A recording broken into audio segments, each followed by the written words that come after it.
In this video, you will learn how to manipulate some of the required elements on your About page. Before we get started, make sure that you have your color palette and font families at hand in order to complete this tutorial accurately.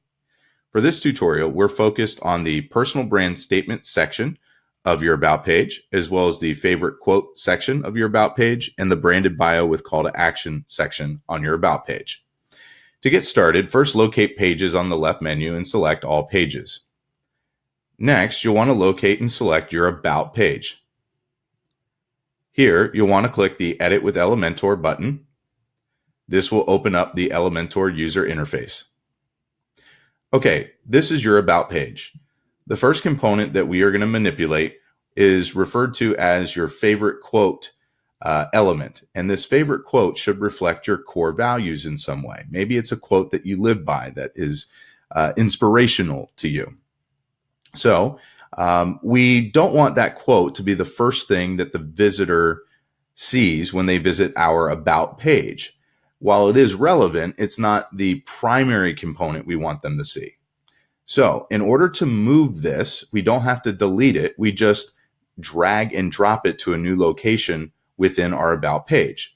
And the way that we drag and drop is we click and hold the tab that has the 6 little dots. Just click and hold that and start moving your mouse. And you can see here that wherever it's highlighted in blue, that's where you're about to drop that entire section. I'd like it to go right below my branded bio area as well as my professional headshot. So we're going to drop it right here. Now, when a visitor visits our About page, they are presented with our name and what will be our personal brand statement, branded bio, and a call to action button alongside our professional headshot. This is more appropriate for the About page. Next, if they scroll down, now they can see our favorite quote that reflects our core values. And then last, they'll see the certification section. Okay, the next thing that we'll do in this exercise is we'll want to change out this text here to read as our personal brand statement. Now, in Project and Portfolio 1, you will have created your personal brand statement.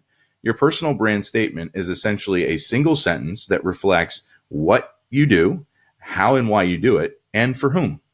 Once you have written that, you'll want to place it here. And then I'll show you how to delete an entire section. So let's pretend like we've written the statement already. And I am going to select anywhere within the box, and you'll notice that the left pane changes for me to edit it. I'm going to delete what you have here, the text, and I'm just going to simply paste in my personal brand statement. Okay, now that it's been placed in, that is a lot of text for all capitalization. So a way that you can change the text from all capital to normal capitalization in lowercase is you want to go to Style. And under Style, there is Typography. Click the Typography Edit button.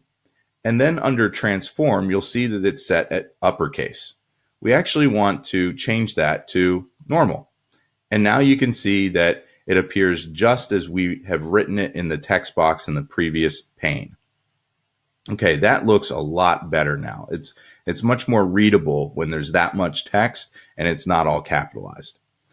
Okay, well, Mr. Lee here did not say this personal brand statement. In fact, Foley said that. That's her statement, not Lee's. So we're going to need to delete this entire section. And the way that you delete a section is you can click anywhere within it. And then when you're mousing over, you'll see this little blue edit icon off to the right. If you right click on that blue edit, it's going to pop open a menu for you. Down at the bottom of that menu, you'll want to select delete. Now we've deleted the Mr. Lee line.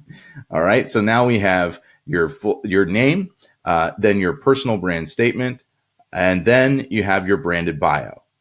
Now, if you haven't yet written your branded bio, consider this.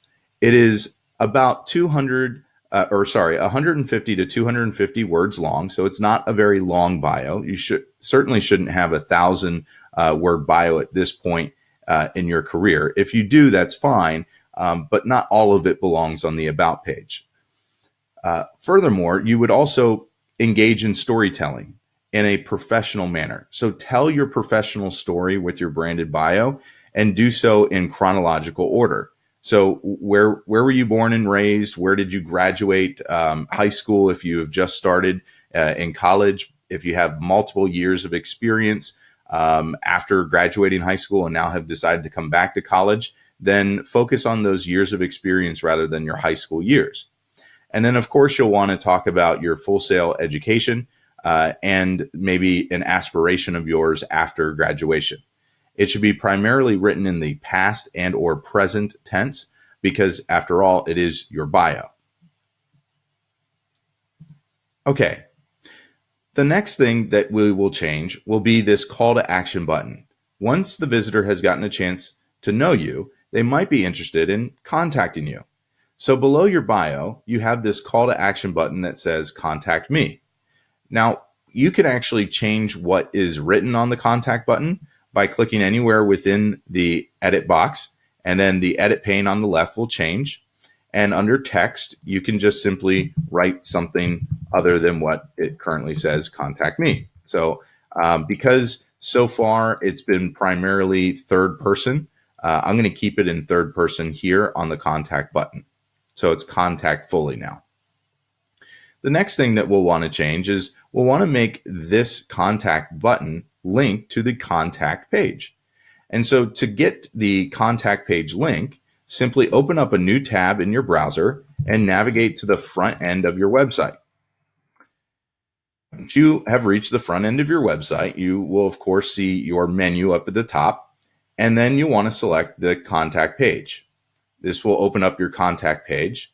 And now you'll want to highlight the URL for your contact page, Command C to copy that URL in its entirety, navigate back to the other tab where you have Elementor open, and then under the link box on the left menu pane, just simply delete what is currently there and Command V to paste your contact page link. All right, so now whenever somebody clicks on this button, they are going to our contact page. That's great. That's exactly where we want them to go. I will point out a few other things. For the contact button, you'll notice that when I hover over it, nothing changes. When we were designing the homepage of our digital portfolio site, we reviewed how to change a call to action button to have some limited action whenever the visitor hovers over the button.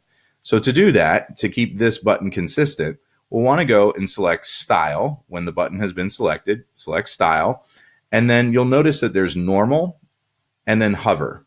You'll want to click on Hover. Here, you can change the text color as well as the background color.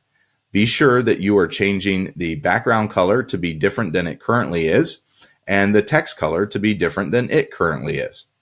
So for this exercise, I'll want to grab my call to action orange hex code, which is here. Again, you should have your color palette at hand so that you can make these changes in accordance with your personal brand colors. Okay, the text color I'm going to have changed to my nice bright orange when somebody hovers over it, right? And then we'll need to change the background color.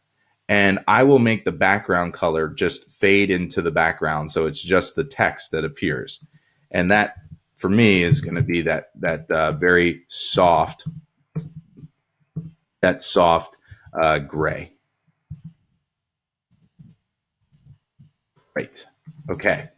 All right. So now that I have the soft gray as it appears here, when you mouse over it, it's just going to fade into the background like that. Okay. Make sure that you have your color palette at hand so that you're changing all of these elements to reflect your personal brand colors.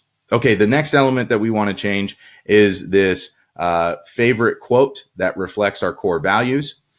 If you don't have that quote yet, spend some time and think about, maybe do a little bit of research about quotes regarding a value that you hold. Again, in Project and Portfolio 1, you will have discovered your core values. So think about what honesty means, or family, or love, or trust, or work ethic, and a variety of other core values that you have. Just search famous quotes and then fill in the blank with your core value. And you're probably going to find a few that inspire you.